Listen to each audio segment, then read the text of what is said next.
Un grand merci aux tipeurs qui financent les vidéos. Cette chaîne ne peut exister que grâce à votre soutien, dont j'aime et commentaires. Bon visionnage.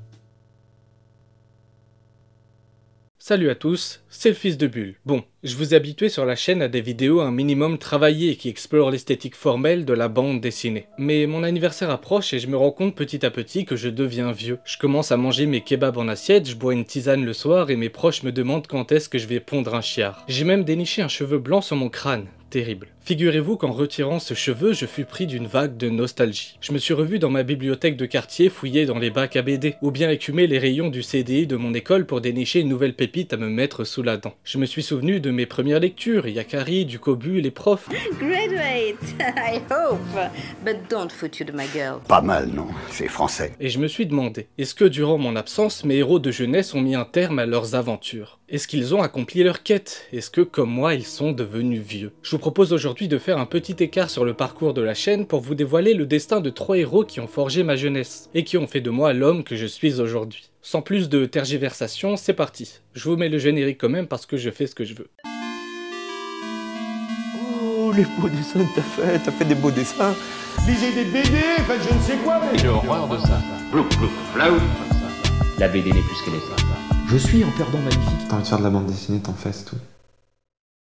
Quand j'étais petit, je suis tombé amoureux d'une jeune sorcière à la chevelure de feu. Si comme moi vous avez écumé le CDI de votre collège ou bien vos bibliothèques de quartier, vous devez avoir tout de suite pensé à la jolie Mélusine. Si l'on s'en souvient si bien, c'est d'une part parce que la série était très drôle, et d'autre part parce qu'il n'était pas rare d'apercevoir ça et là quelques scènes de nudité suggestive, ce qui n'était pas pour déplaire à nos regards d'enfants curieux. Mélusine, c'était une série de gags en une planche prenant place dans un univers de fantasy, avec tous les clichés que cela suggère. Mélusine, c'est une sorcière très douée qui suit des cours dans une école de magie en Pennsylvanie. Ses deux meilleures amies sont Mélisandre, sa cousine, une fée un peu bébête qui aime faire apparaître des gâteaux.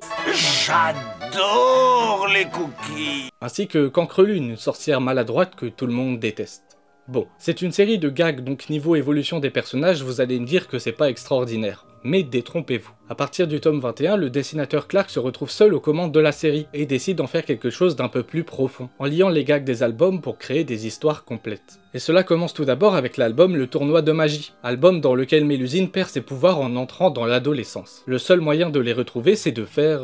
vous savez quoi. Bon, de faire l'amour, quoi. Voilà, je l'ai dit. Mais moi je veux faire l'amour. Oui, vous voyez déjà là que la série de votre enfance a pris un sacré tournant. Et à la fin de l'histoire, vu qu'elle va effectivement retrouver ses pouvoirs, eh bien, vous savez ce que ça veut dire. Je vais pas vous faire un dessin, mais je vais vous montrer le dessin.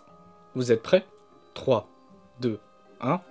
Et voilà. Oui bon, je sais pas à quoi vous vous attendiez, mais on va pas vous sortir la règle 34 dans un album de BD jeunesse. Alors il y a eu 27 albums en tout, mais j'aimerais vous parler surtout du tome 22, parce qu'il est le plus démonstratif du changement d'ambiance de la série. Cet album est sobrement intitulé Cancrelune, et je vous assure que vous n'êtes pas prêts pour ce qui va suivre. Suite à un quiproquo, Cancrelune ramène dans le château une horde de cafards géants dont Mélusine va avoir bien du mal à se débarrasser. La jolie rouquine va alors faire appel à des sorciers spécialisés dans l'extinction des nuisibles, mais suite à une nouvelle bourde de Cancrelune, ces derniers se font dévorer par les cafards. Et elle va aussi foutre le feu au château. Bon, niveau boulette, ça se pose là. La police des sorciers arrive alors et à la surprise de tous, elle embarque Mélusine pour meurtre et destruction de biens publics, à la place de Cancrelune. Il y a un procès rapide et la sentence tombe. Mélusine est condamnée sur le bûcher, ce qui lui fait un point commun avec Jeanne d'Arc, la pucellerie en moins. Cancrelune enfourche son balai, prête à la sauver, mais elle arrive trop tard, et se retrouve face à face avec sa propre stupidité. Tout ça, c'est de sa faute. Évidemment, Mélusine n'est pas réellement morte, elle avait tout prévu, mais sa meilleure amie ne le sait pas. Cancrelune rentre chez elle, une corde à la main, et se pend dans son salon. Y a pas de blague, elle se pend. Mélusine, une fois sortie d'affaire, se rend chez Cancrelune pour la prévenir que tout s'est arrangé. Mais elle ne peut que constater l'évidence devant ce tabouret renversé. Elle lève les yeux vers le plafond et voit Cancrelune, dénuée de vie, morte pour un quiproquo. Enfermée dans le déni, Mélusine se rend alors aux enfers pour aller la chercher, et traverse de nombreuses épreuves pour cela. Elle demande à Cancrelune de revenir, mais cette dernière refuse. C'est trop tard. Elle a tout gâché. Ambiance. Si vous vous demandiez ce qu'était devenue Mélusine, eh ben elle a trouvé l'amour et sa meilleure amie s'est pendue. Et actuellement elle essaye de mettre fin à une guerre entre les fées et les sorciers. Tout un programme. Mais il est temps de passer à notre héros suivant, un bel égyptien avec une épée magique. Papyrus.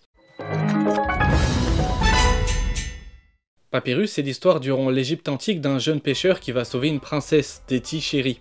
oui c'est son vrai nom, momifié par les prêtres d'Amon, les ennemis du pharaon. Pour le remercier de son geste, les dieux lui offrent un glaive magique et le pharaon le nomme protecteur officiel de sa fille Téti. Papyrus doit la protéger jusqu'à sa future montée au trône à la place du pharaon. Au fil des différents tomes qui ont tous très mal vieilli, Papyrus va sauver l'Égypte et la princesse des manigances de Seth, un dieu mauvais, et de diverses autres divinités ou hommes peu scrupuleux. Si vous avez lu cette série étant petit, vous devez vous souvenir de momies terrifiantes, de complots religieux, de malédictions divines, de combats contre des crocodiles, et au fil du temps, tout comme moi, vous avez abandonné la série en grandissant. Mais peut-être parfois vous y repensez avec nostalgie en vous demandant ce qu'ont bien pu devenir tous ces personnages. Est-ce que Papyrus a épousé Téti Chéri? Est-ce que cette dernière est montée sur le trône? Eh bien sachez qu'il existe un tout dernier tome, le 33e, qui conclut cette série. Et sans vouloir faire monter la hype, sachez que le super site Branché Culture nous dit à propos de cette fin, une fin atypique et originale. Tenez-vous bien. Au bout du 33e tome, Téti Chéri se casse la tronche en tombant d'une falaise, ce qui fait beaucoup rire Papyrus. Vexée, la princesse se casse et abandonne Papyrus sur le Nil. Après diverses péripéties pas forcément intéressantes, une rumeur commence à se propager dans les faubourgs de Thèbes. Papyrus serait le descendant caché d'Amenophis IV et donc le seul homme légitime à prétendre au trône. Le pharaon actuel de l'Égypte, le père de Téti, est donc, sans le savoir, un imposteur. Papyrus est pris en charge par des prêtres qui lui suggèrent de mener une guerre civile pour renverser le faux roi. Évidemment, l'arbre généalogique pharaonique de Papyrus est une invention de leur part pour s'emparer du pouvoir. Papyrus se rend compte de la supercherie et réussit à empêcher la venue de la guerre civile. Voilà. Bon là vous vous dites que c'est un peu nul, mais bon, il n'y a pas de quoi en faire tout un plat. Mais attendez, je vous ai pas encore raconté la fin. La toute fin. Celle qui clôture la saga de Papyrus. En fait, toute cette histoire, les guerres entre les divinités, les complots pharaoniques, Téti Chéri en danger depuis le premier tome, le courage de Papyrus, absolument tout, depuis le tome 1, tenez-vous bien, absolument tout, était un rêve. Bordel de merde. En fait, depuis le premier tome, on suit les aventures rêvées de Papyrus. Et la série se conclut sur un encart qui nous dit « Fin des rêves de Papyrus ». Bordel de brosse à chiottes. Parfois, on devrait pas essayer de savoir comment finissent les séries de notre enfance. Originales et atypiques, on rappelle. À chier sur 20. Allez, suivant. J'ai l'impression d'avoir parlé super vite lors des chapitres précédents, donc je vais essayer de ralentir le rythme. Billy, c'est un gamin turbulent qui s'amuse à jeter des grenouilles sur ses profs, à donner des coups de pied au chat et à martyriser Marie, sa petite sœur. Bref, c'est un mec super sympa. Et au bout de 4 pages seulement, il se fait purement et simplement renverser par une voiture et il meurt sur le coup. Hop, il avait qu'à regarder avant de traverser. Il atterrit dans un genre de purgatoire habité par une coccinelle et un crocodile, qui, tout en poésie, lui annonce que pour le punir de ses méfaits, il n'ira pas au paradis, mais qu'il sera plutôt réincarné sur Terre en chat, tout en gardant en mémoire sa vie passée. Commence alors pour Billy un apprentissage de la vie de chat de gouttière. Il va rencontrer 2 personnages importants. Un allié d'abord, Monsieur Hubert, un chat adorable qui vit dans une Cadillac Eldorado 1954 série 75 et au manga, et un adversaire sanctifère, un de mes cauchemars de jeunesse. Un chat borgne qui rêve que les chats redeviennent des dieux comme à l'époque de l'Égypte antique. La première chose que va faire Billy, c'est de retourner chez lui voir sa famille, leur dire qu'il est toujours vivant, mais la maison est vide. Impacté par le deuil, la famille a décidé de changer de vie et changer de région. À partir de là, le but de Billy, ça va être de retrouver sa famille, et puis aussi de choisir entre poursuivre sa vie de chat, pleine de liberté, ou redevenir un petit garçon et retrouver l'amour de sa famille. On apprendra assez tardivement dans la série que le comportement de Billy est dû à celui de son père, obnubilé par son travail, qui a délaissé ses enfants tout occupé qu'il était à leur offrir la vie confortable qu'il n'a pas eue étant gamin. C'est parce que Billy se sentait rejeté par son père qu'il faisait subir son mal-être aux autres. Si vous avez lu la série comme moi quand vous étiez petit, vous n'êtes sûrement pas allé jusqu'au bout. La série s'est étalée sur 17 ans de publication. Vous avez donc dû, tout comme moi, grandir entre-temps et passer à autre chose. Suite à des divergences entre le scénariste et le dessinateur, la série a malheureusement périclité et elle est passée à d'autres auteurs puis a cessé brutalement.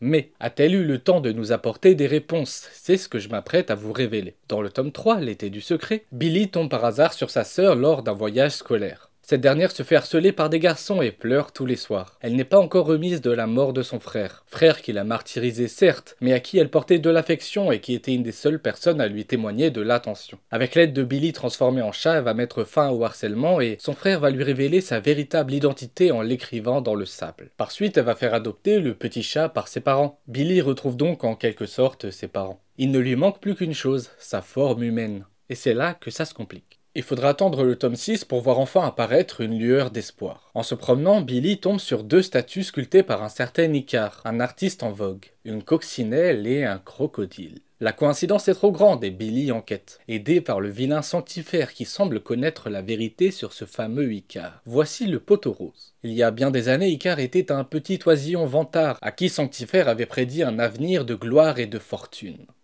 Fort de cette révélation, le petit oiseau court chez ses parents leur annoncer la bonne nouvelle. Sanctifère le suit, découvre leur cachette et les dévore tous.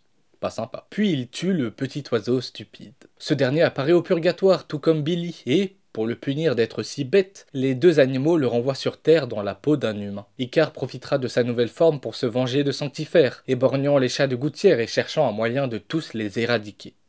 Malheureusement, Sanctifère et Icare se lancent dans un combat à mort dont aucun ne ressortira vainqueur. Billy se retrouve donc à son point de départ, perdu, mais avec une nouvelle information. Il n'est pas le seul à avoir été réincarné dans un nouveau corps. Il lui suffit de trouver d'autres victimes comme lui et peut-être qu'un jour il trouvera une solution pour redevenir un vrai petit garçon. Malheureusement pour nous, chers lecteurs, la série va, comme je le disais, changer d'auteur et partir sur des intrigues bien moins palpitantes, malgré quelques bonnes idées, faisant traîner les réponses histoire de vendre toujours plus d'albums sans aucun intérêt. L'ambiance tragique et parfois violente des premiers tomes s'estompe et la série perd tout son charme pour finir peu à peu oubliée de tous. Le dernier tome, médiocre, sera publié en 2007, n'apportant aucune réponse. Et puis, plus rien. On parle quand même d'une série récompensée à Angoulême qui a fait rêver et qui a effrayé des milliers de gamins. Mais c'est comme ça. Parfois, les bonnes idées finissent par s'éteindre. Nous ne saurons jamais ce qu'est devenu Billy, s'il a pu redevenir un humain, s'il a choisi de rester chat. Un gâchis total.